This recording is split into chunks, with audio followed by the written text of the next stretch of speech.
ضمانت جان ایس کلم مرحا راجپوت قسط نمبر 85۔ حویلی میں ایک طوفان سا آ گیا تھا، تباہی مچنے لگی تھی، چیخو پکار ہو رہا تھا، زمان اندھا دھند سے مار رہا تھا، لیکن وحاج ہر بار درمیان میں آ جاتا۔ کتنی ہی بار اس نے زمان کو دور کیا تھا، لیکن وہ تو جنگلی ہو گیا تھا۔ نوال کا رو رو کر برا حال تھا۔ حسینہ اور یلدرم تماشا دیکھنے میں مگن تھے اور مہتاب صرف منہ سے ہی انہیں روک رہے تھے۔ علیحہ کو وحاج اور زرگام دونوں کی پرواہ تھی۔ اس نے کتنی ہی آوازیں وحاج کو دی تھیں، لیکن کچھ سنائی نہیں دے رہا تھا۔ ایک شور سا تھا جو سارے میں برپا ہو گیا۔ کوئی کسی کی نہیں سن رہا تھا، کسی کی آواز نہیں آ رہی تھی، ہر سمت شور ہی شور تھا۔ اس سے پہلے شور مزید بڑھتا اچانک سے ہوائی فائر ہوا تو سب کے سب ایک پل کے لیے تھم گئے۔ سیکنڈ کے ہزاروں حصوں میں تقریباً سب کی نگاہیں بائیں جانب اٹھی اور زیگم پاشا سے جا ٹکرائیں، جو ہاتھ میں بندوق پکڑے اس کا صحیح وقت پر استعمال کر چکا تھا۔ اتنے شور کے باعث پلوشہ بھی اپنے کمرے سے نکلی۔ گولی چلی تو کمرے میں بند انوشی کو لگا باہر کو کچھ تو برا ہوا ہے، شاید کسی کو گولی لگ گئی ہے، شاید زرگام دلشیر کو۔ یہ سوچ حاوی ہوئی تو وہ زور سے رونے لگی، دروازہ پٹکنے لگی۔ اندر وہ چیخ رہی تھی، باہر کھڑے کچھ لوگ تڑپ رہے تھے اور کچھ کو تو پرواہ ہی نہیں تھی۔ حویلی کا ماحول برہم سا ہو گیا تھا۔ زرگام فرش پر تھا، اس کے ہونٹ سے خون بہہ رہا تھا اور زمان اس کے اوپر چڑھے اس کے گریبان کو پکڑے ہوئے تھا، اور وحاش نے پیچھے سے ہی زمان کا کالر پکڑ رکھا تھا تاکہ وہ حملہ نہ کر سکے۔ تجھے میں آج نہیں چھوڑوں گا، میری منگیتر پر نظر رکھتا ہے۔ زمان کی توجہ پاشا سے ہٹی تو اس نے پوری قوت سے زرگام کے منہ پر مکہ دے مارنا چاہا، لیکن عین وقت پر وحاش نے پھرتی سے اس کا ہاتھ کھینچتے روک دیا۔ زمان، میں تجھے آخری وارننگ دے رہا ہوں، پیچھے ہٹ جا۔ وحاج اس کے روبرو آیا، اس کی آنکھیں شعلے ٹپکا رہی تھی، وہ خطرناک معلوم ہونے لگا۔ یہ تیرا معاملہ نہیں ہے وحاج چودھری۔ زمان کا لہجہ گزفناک تھا۔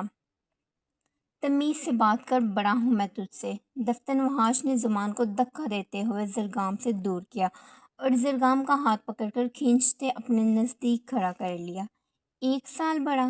وحاج کی آنکھوں میں آنکھیں ڈالے وہ طیش کے عالم میں بولا تو وحاج کے ماتھے پر تیوری چڑھ گئی۔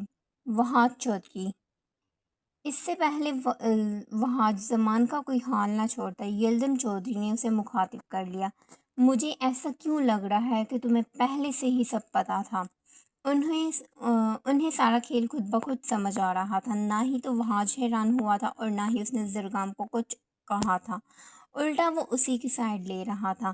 علیحہ پریشان سی کھڑی تھی، اسے صرف یہ فکر ستائے جا رہی تھی کہ اب کیا ہوگا۔ ہاں مجھے پتا تھا، وحاج نے اعتراف کیا تو ایک بار پھر سب کے منہ کھلے کے کھلے رہ گئے۔ یلدرم نے مٹھیاں بھینچ لیں، پھر ایک گہری سانس لی، جیسے نہ لیتے تو بے قابو ہو جاتے۔ مطلب وحاج بھی ساتھ ملا ہوا تھا۔ شرم آنی چاہیے تمہیں وحاج، اپنی ہی بہن کو اس راستے پر لے جاتے ہوئے۔ یلدرم چیخ پڑے، ان کا بس نہ چلتا وہ وحاج کو ایک کھینچ کر لگاتے۔ انہیں اس جواب کی توقع ہرگز نہیں تھی۔ کیسا راستہ بابا سائیں؟ یکدم وہ انجان بنا۔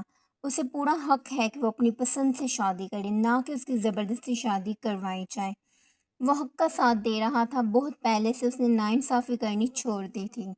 تم اپنے اصولوں کے خلاف جا رہے ہو، تم بول رہے ہو کہ اس قبیلے نے تمہیں ایک رتبہ دیا ہے اور وہ رتبہ سردار کا ہے۔ جو اپنے اصولوں کے خلاف جانے لگے تو اسے سرداری چھین لی جاتی ہے۔ یلدرم ہر بار اسے سرداری کا طعنہ ہی کیوں دیتے تھے؟ وہ وحاج کو سرداری چھن جانے سے ہی کیوں ڈراتے تھے؟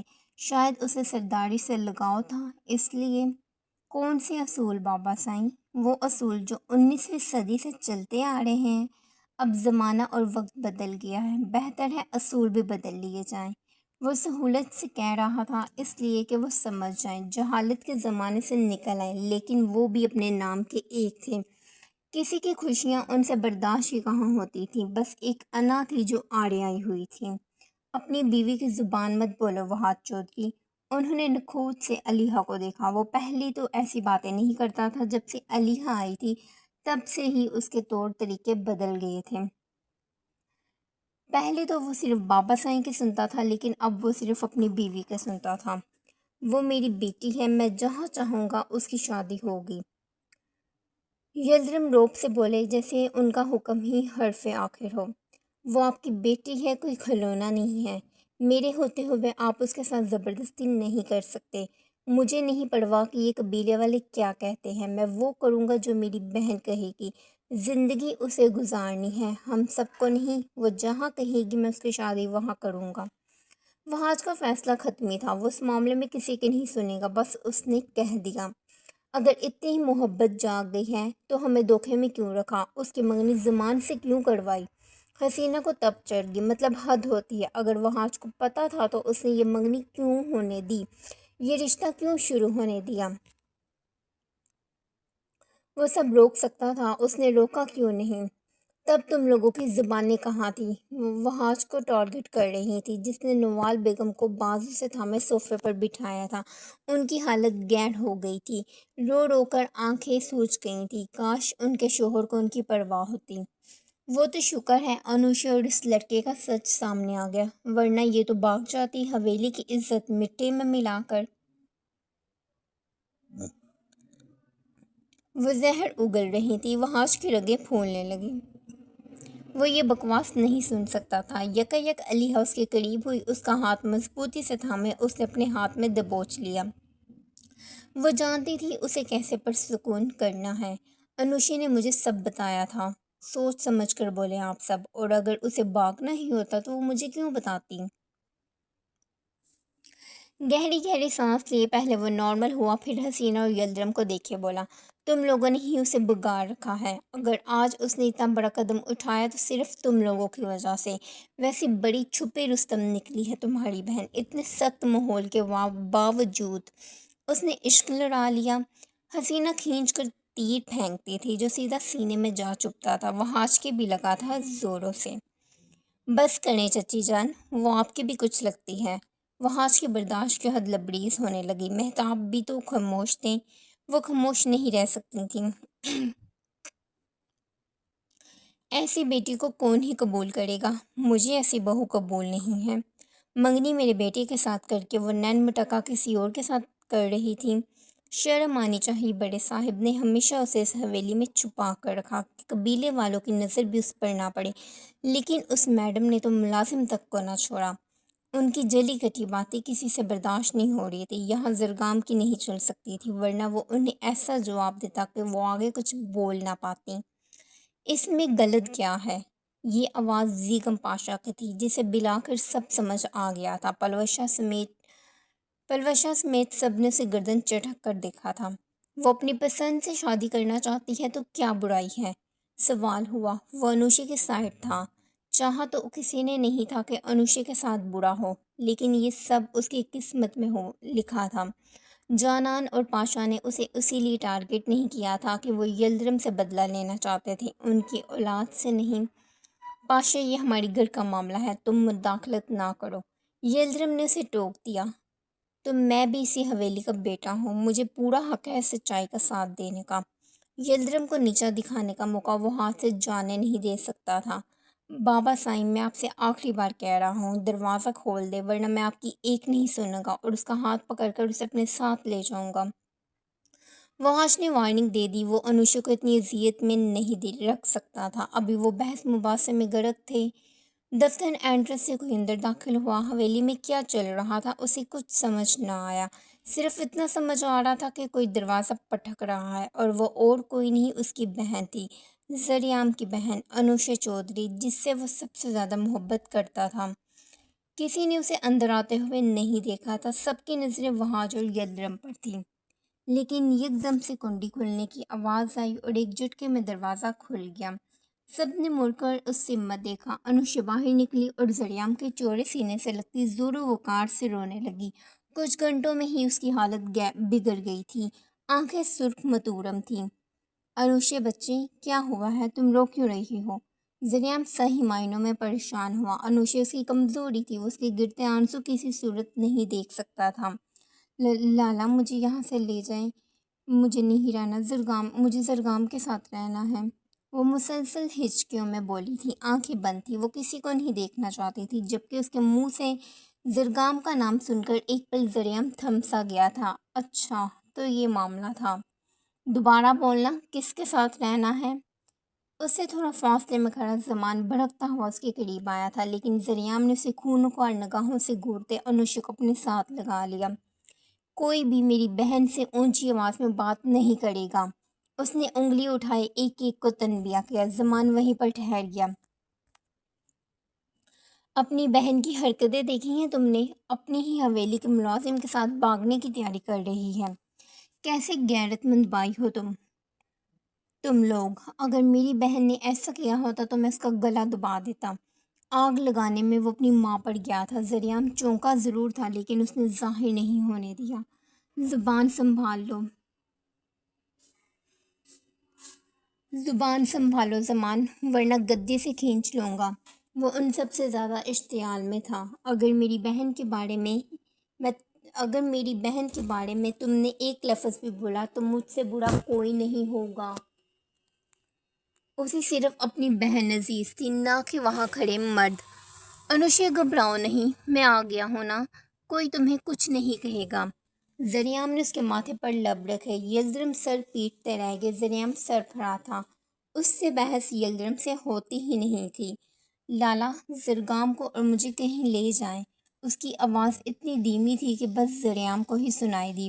وہ بس ان سب کی نظروں سے دور ہونا چاہتی تھی۔ زرگام میرے ساتھ آؤ۔ زریام نے اسے مخاطب کیا اور انوشا کو اپنے ساتھ لگائے اپنے کمرے کی اور چل پڑا۔ زریام یہ تم غلط کر رہے ہو۔ یلدرم غیظ و غضب میں آ گئے۔ وہاں آج اب پرسکون تھا۔ آخر کوئی تو تھا جس سے یلدرم الجھتے نہیں تھے۔ بابا صاحب، میں ان دونوں سے بات کرنا چاہتا ہوں، روکیے گا مت۔ زریام نے صرف حکم دیا تھا، پھر وہ چل پڑا۔ اس کے پیچھے زرگام بھی چلنے لگا۔ وہ کمرے میں گئی تو جانان، علیحہ اور وہاج بھی اس کے کمرے میں داخل ہو گئے۔ آخر ان کے بغیر بات ادھوری تھی۔ موڑے، آپ نے یہ کیوں کہا؟ آپ کو ایسی بہو نہیں چاہیے، کیا مطلب تھا آپ کا؟ وہ کمرے میں آئی تو زمان اس کے پیچھے ہی تھا۔ مہتاب بیڈ پر جا بیٹھے تھے۔ چھوڑو اسے زمان، موو آن کرو، حسینہ نے اپنا سر پکڑتے ہوئے کہا تھا، جیسے وہ اس ٹاپک کو ڈسکس نہیں کرنا چاہتی۔ کیا کہا آپ نے؟ Move on? اتنے سالوں کی محبت پر گیو اپ کر لوں؟ زمان چیخا تھا۔ اس کی ماں نے یہ کہہ بھی کیسے لیا تھا؟ آپ نے ایسا سوچ بھی کیسے لیا کہ میں اسے چھوڑ دوں گا؟ وہ بڑک ہی تو پڑا تھا، کیا یہ اتنا آسان تھا؟ زمان، اس دنیا میں اور بھی لڑکیاں ہیں، انوشا سے بے حد خوبصورت ہے، میں اپنے بیٹے کے لیے ایک سے بڑھ کر ایک لڑکی لاؤں گی۔ انہوں نے زمان کا گال سہلاتے سمجھایا تھا، لیکن وہ یہاں سمجھنے کے لیے نہیں آیا تھا، سمجھانے کے لیے آیا تھا۔ مجھے خوبصورتی سے کوئی غرض نہیں ہے۔ اس کا لہجہ جاڑ کھانا ہوا۔ ہاں، تمہیں تو وہ بے شرم لڑکی چاہیے ہے نا؟ حسینہ کا لہجہ دو ٹوک تھا۔ اس وقت انہیں انوشا پر حد سے زیادہ غصہ آ رہا تھا۔ اگر انوشا مجھے نہ ملی تو میں اسے زرگام کبھی نہیں ہونے دوں گا، سن رہی ہیں آپ؟ بالآخر وہ چیخ ہی پڑا۔ مہتاب نے باقاعدہ کشن سے سر اٹھا کر اسے دیکھا تھا۔ ایسی عورت تمہیں چاہیے ہی کیوں جو گوڈے گوڈے کسی کی عشق میں ڈوبی ہوئی ہے؟ حسینہ کو ایسی بہو نہیں چاہیے تھی۔ وہ میری ضد ہے موڑے، میں نے آپ کو پہلے ہی کہا تھا، وہ صرف زمان چودھری کے نکاح میں آئے گی۔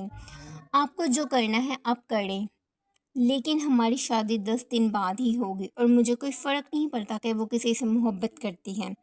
اس نے ایک آخری نظر حسینہ کو دیکھا، پھر وہ دروازہ ٹھاں سے بند کیے باہر نکلا تھا۔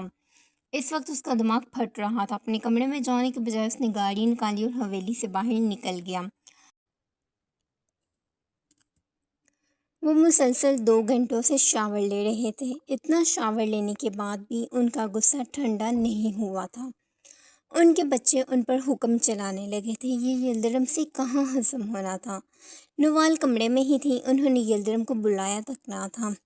پھر اگلے 10 منٹ بعد وہ باہر نکلے۔ نوال نے اب بھی انہیں نہ دیکھا۔ دیکھتے ہی دیکھتے وہ بات کون پہنے ڈریسنگ کے قریب گئے اور دونوں ہاتھ اس پر رکھے جھک گئے۔ کچھ لمحوں کے لیے ان کی آنکھیں بند ہوئی تھیں، اور انہی لمحوں میں نوال کی غیر ارادی نگاہ ان پر پڑی۔ انہوں نے دیکھا یلدرم کے دماغ کی وینز ابھر ابھر کر باہر آ چکی تھیں۔ ایسا لگ رہا تھا جیسے ان کا دماغ پھٹ جائے گا۔ کپڑے نکالو میرے، میں ڈیرے پر جا رہا ہوں۔ اگلے ہی پل وہ حکمیہ بولے تو نوال نے فوراً سے ان پر سے نگاہیں ہٹا لی۔ یکایک وہ اٹھی کبرڈ کے قریب گئی اور کریم کلر کا ڈریس باہر نکالا، جس کو نکالتے نکالتے ہی اس میں سے کچھ فرش پر جا گرا۔ اسی وقت نوال جھکی اور انہوں نے وہ تصویر اٹھا لی جو الٹی پڑی تھی۔ پھر جیسے ہی نوال کے ہاتھوں میں تصویر پلٹی، ان کو ایک زوردار دھچکا سا لگا۔ اس تصویر میں یلدرم تھے، ان کے ساتھ ایک عورت تھی، لیکن وہ عورت کون تھی؟ پہلا سوال ہی ذہن میں یہی گھوما تھا۔ کیا دیکھ رہی ہو؟ یلدرم سیدھے ہوتے تیز آواز میں دھاڑے، تو اچانک سے نوال سہم گئی۔ پھر وہ ان کے قریب گئیں اور دائیں ہاتھ میں پکڑی تصویر ان کی طرف کر دی۔ آپ کے ساتھ یہ عورت کون ہے؟ تصویر پلٹی تو یلدرم حواس باختہ رہ گئے۔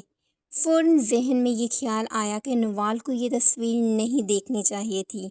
اس نے یہ عورت دیکھی ہوئی تھی، وہ پہچان سکتے تھی۔ یلدرم کو پہلی بار خوف محسوس ہوا۔ ان کے ساتھ کھڑی عورت یلدرم کے بہت قریب تھی، لیکن وہ کون تھی؟